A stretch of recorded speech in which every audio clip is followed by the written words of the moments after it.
मंत्री नरहरी झिरवळ यांच्या कार्यालयातील एका अधिकाऱ्याला लाच घेताना एसीबीने म्हणजे अँटी करप्शन ब्युरोने रंगेहात पकडलं होतं आणि त्यानंतर भ्रष्टाचाराची अनेक चर्चा झाली होती। विरोधकांकडून म्हणण्यात आलं होतं की आता मंत्रालयातले जर अधिकारी लाच घेताना पकडत असतील तर हा जो भ्रष्टाचार आहे तो कुठपर्यंत पोहोचला असे प्रश्न सुद्धा उपस्थित करण्यात आले होते। झिरवळ यांच्या राजीनाम्याची सुद्धा मागणी झाली होती। अर्थात झिरवळ यांनी सगळे जे आरोप आहेत ते फेटाळून लावले होते आणि आपला आणि त्या अधिकाऱ्याचा काही संबंध नाही किंवा या प्रकरणाशी आपला कुठलाही संबंध नाहीये असं सुद्धा त्यांनी म्हटलं होतं। पण हे सगळं प्रकरण ताजं असतानाच आता आणखी एक प्रकरण समोर आलेलं आहे। मंत्रालयातील एका बड्या अधिकाऱ्याने लाच घेताना त्याला रंगेहात पकडलेलं आहे आणि पुन्हा एकदा अँटी करप्शन ब्युरोनेच ही कारवाई केलेली आहे। आपण या अधिकाऱ्याचं नाव जर बघितलं तर विलास लाड असं या अधिकाऱ्याचं नाव आहे। मंत्रालयातील अर्थ आणि नियोजन विभागामध्ये हा विलास लाड काम करत होता आणि त्याने 6,37,000ची लाच मागितली होती एका व्यक्तीला आणि ही लाच मागताना किंवा ही लाच घेताना त्याला एसीबीने म्हणजे अँटी करप्शन ब्युरोने रंगेहात पकडलेलं आहे। खारघरमधनं ही कारवाई करण्यात आलेली आहे। ग्रामविकास विभागाचा निधी मंजूर करून देतो असं लाडने म्हटलं होतं। एका व्यक्तीला त्याने या सगळ्या संदर्भातलं आश्वासन दिलं होतं आणि त्याच्याकडे 6,37,000 रुपयांची लाच मागितली होती। हे सगळं प्रकरण जेव्हा अँटी करप्शन ब्युरोकडे गेलं तेव्हा अँटी करप्शन ब्युरोने सापळा रचला आणि या लाडला बेड्या ठोकलेल्या आहेत। आता आता ही झाली काय बातमी आहे किंवा हा लाडने कशा पद्धतीनं ही लाच मागितली याच्या संदर्भातली। पण हे प्रकरण इथेच थांबत नाहीये। या लाडची एक ऑडिओ क्लिप सध्या सोशल मीडियावर व्हायरल होतीये। ही ऑडिओ क्लिप कधीची आहे याची काही अजूनही माहिती मिळू शकलेली नाहीये। मुंबई तक या ऑडिओ क्लिपची पुष्टी सुद्धा करत नाहीत। पण या ऑडिओ क्लिपमध्ये काय आहे तर हा जो लाड आहे जो मंत्रालयामधला अधिकारी आहे तो नाशिकमध्ये होणाऱ्या कुंभमेळ्याबद्दल बोलतोय, तिथल्या टेंडरबद्दल बोलतोय। त्याचं म्हणणं आहे की हजारो कोटींचे टेंडर्स याच्यामध्ये निघता आहेत आणि याच्यामध्ये मंत्र्यांचं देखील नाव त्यांनी या सगळ्या ऑडिओ क्लिपमध्ये घेतलेलं आहे। या ऑडिओ क्लिपमध्ये त्या टेंडरबाबत तो अनेक दावे करतोय, जवळच्या लोकांना टेंडर देण्याबद्दल सुद्धा ते बोलतोय आणि याच्यामधनं आपण लाखो रुपयांचा जो नफा आहे तो कमवू शकतो असं सुद्धा त्यांनी म्हटलेलं आहे। कोणाला कशा पद्धतीने पैसे जात आहेत याचा सुद्धा उल्लेख याने या ऑडिओ क्लिपमध्ये केलेला आहे। एका व्यक्तीशी तो बोलताना हे सगळं त्याचं संभाषण झालेलं आहे।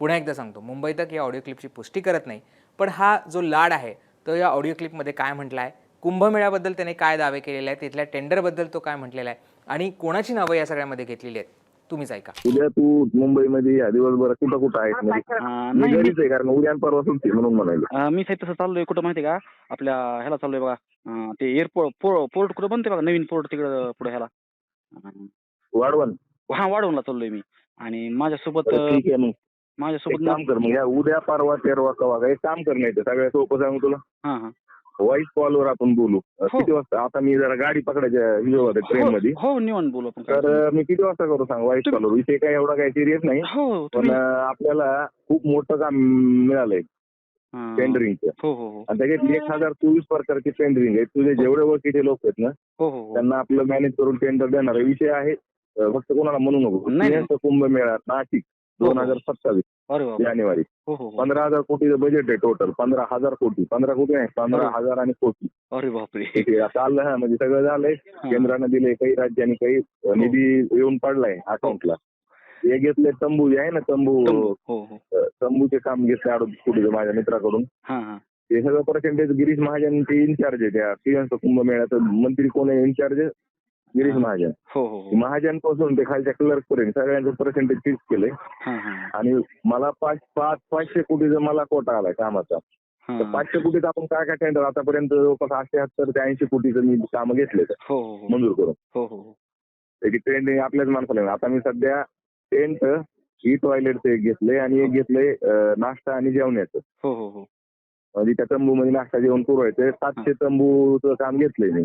तर ही ऑडिओ क्लिप तुम्ही ऐकलेली आहे आणि तो लाड कशा पद्धतीनं नाशिकच्या कुंभमेळ्याच्या टेंडरबद्दल बोलतोय। हजारो कोटींचं टेंडर काढलं जातंय, वेगवेगळ्या कामांसाठी हे टेंडर काढलं जातंय आणि त्याने कशा पद्धतीनं काम उचलले ते सुद्धा म्हटलेलं आहे। त्याचबरोबर जवळच्या लोकांना कशी कामं द्यायची आहेत आणि त्यातनं लाखो रुपये कसे कमवायचे आहेत हे सुद्धा तो म्हणतो आहे। कोणाला किती पैसे मिळत आहेत किंवा कोणी कशा पद्धतीची कामं घेतली आहेत हे सुद्धा त्याने त्याच्या ऑडिओ क्लिपमध्ये म्हटलेलं आहे। लाखो रुपये कमवता येईल असा दावा सुद्धा त्याने याच्यामध्ये केलेला आहे। आता या लाडला जसं मी सुरुवातीला म्हटलं की एसीबीने अटक केलेली आहे।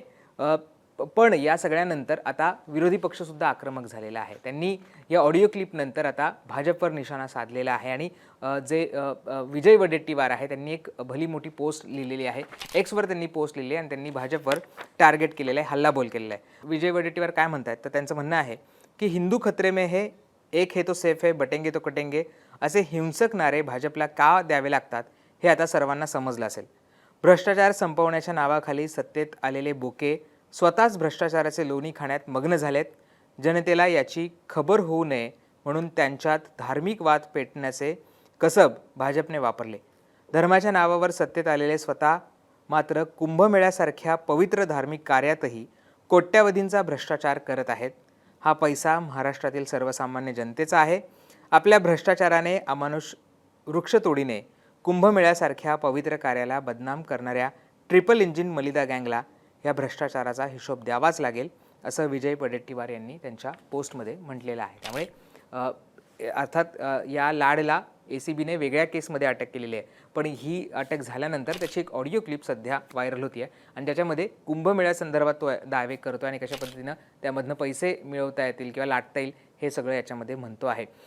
हा जो लाड आहे याचंसुद्धा आधीसुद्धा असं ट्रॅक रेकॉर्ड राहिलेलं आहे. मंत्रालयामध्ये तो कामाला सुद्धा उपस्थित राहत नव्हता किंवा अशाच पद्धतीनं लोकांना तो वेगवेगळ्या गोष्टी सांगायचा किंवा आमिष दाखवायचा असं सुद्धा याआधी समोर आलेलं आहे. त्यामुळे आता पुन्हा एकदा ACBने त्याला अटक केलेली आहे आणि त्याच्याकडे आता या सगळ्याचा तपास केला जातोय.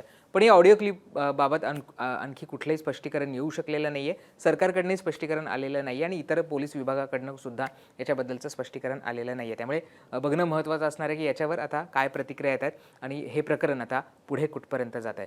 तुम्हाला या ऑडिओ क्लिपबद्दल काय वाटतं आणि या सगळ्या प्रकरणाबद्दल काय वाटतं हे आम्हाला कमेंट करून सांगायला विसरू नका आणि मुंबई तकला सबस्क्राईब केलं नसेल ते सुद्धा करा. धन्यवाद.